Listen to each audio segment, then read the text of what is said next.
I'm Megan. And I'm Ciera. And we're from Gymnastics 2. And today we're going to be making a video about how you can improve your jumps. So this is going to be how you can improve jumps, and it's going to be specialized for cheer. So this is going to be me and Ciera's first cheer video by ourselves. And this is going to be how to improve your toe touch, your pike, and your front hurdler. If you're a gymnast or even a dancer, you can use these tips. Just make sure that you change it so it fits your needs. For example, gymnasts aren't going to have the same approach to toe touch as they would a straddle jump.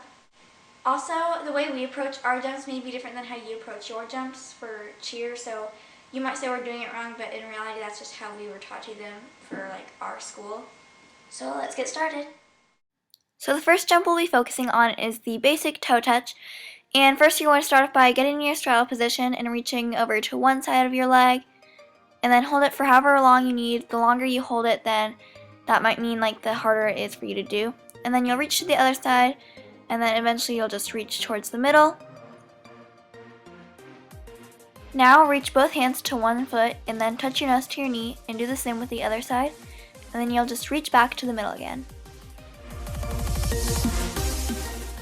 Now just practice getting in your straddle splits, and this is just going to help stretch your splits. You should feel a stretch in your hamstrings. Also try doing the start slowly with one leg at a time, just to practice the motion. The counts for the jump are 1, 2, 3, hit 4, 5, 6, 7, 8. Another thing to remember is to make sure that your knee is pointed towards the ceiling and not pointed out in front, because if they're pointed out in front, your jump will look like this and it won't be very big. Also make sure your toes aren't flexed. When you put all of these together, you can try to attempt your jump. Next is the pike jump. So what you're going to do is you're going to start off with just a basic pike stretch.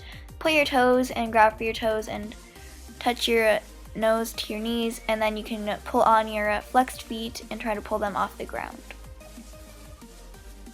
For this jump, you'll end up turning 90 degrees to whichever way is comfortable for you.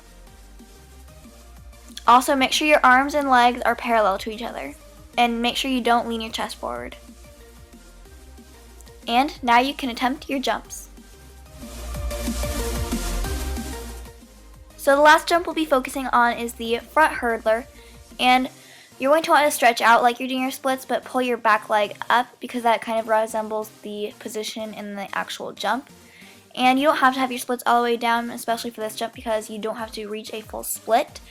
And that's really helpful if you don't have your split. And you can also practice a few jazz splits and reaching for your foot.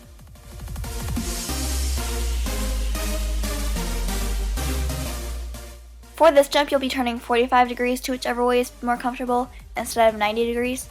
And when you are doing the jump, you also want to be parallel to your front leg. For your back leg, make sure it's pointed and your knee is facing towards the ground instead of facing out. Again, just put all these tips together and attempt your jump. Since it is basically winter now, at least it's getting really cold outside, we're trying to try out different places inside to see what works best for our videos. So as we try out different places, just make sure you let us know what one you think works best. So this is the first option that we decided to try out. But keep in mind how the lighting looks and just the room that we have. Obviously for different places we might have to record different things where we can't record any tumbling right here, obviously. So just make sure you let us know what ones you like best to make sure that our videos are as good as possible. And we'll see you in our next video. Bye.